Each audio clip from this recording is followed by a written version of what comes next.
Assalamualaikum. Hello everyone. Welcome back to my YouTube channel. So ngayon araw na ito ay magluluto tayo ng ginataang seafoods. So kung makikita nyo, iba't ibang uri ng mga seafoods.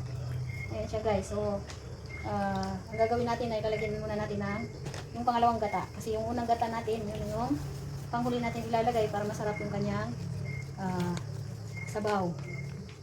At pag kinain mo siya, malasa. Yan.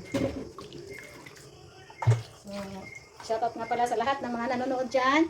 At sana magustuhan nyo ang ating video ngayon. So, ito na yung sikan na gata. Ilalagay na natin.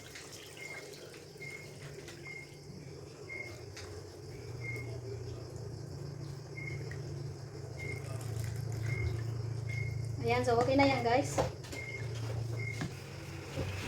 So, hintayin muna natin siyang kumulo. And then, pagkatapos nun, ihalo natin yung ating unang gata. So, ayan guys, shoutout nga pala sa lahat ng mga nanonood at sa lahat ng nag-comment sa ating video ngayon. Maraming salamat po. Ayan, so kung hindi ka pa nakasubscribe sa aking YouTube channel, please subscribe to my YouTube channel and don't forget to click the button bell para updated po kayo sa ating mga bagong video.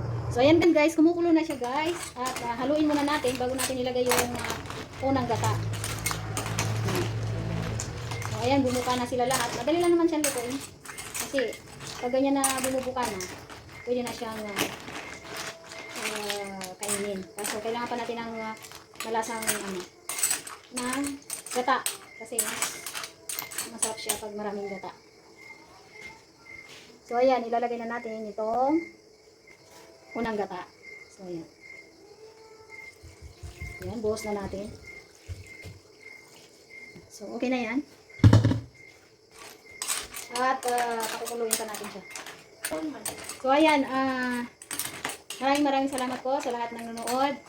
Kung hindi ka pa nakasubscribe sa aking YouTube channel, please subscribe to my YouTube channel and don't forget to click the button bell para updated po kayo sa ating mga bagong i-upload. So ayan guys, maraming salamat and masalamat. Ready to serve na.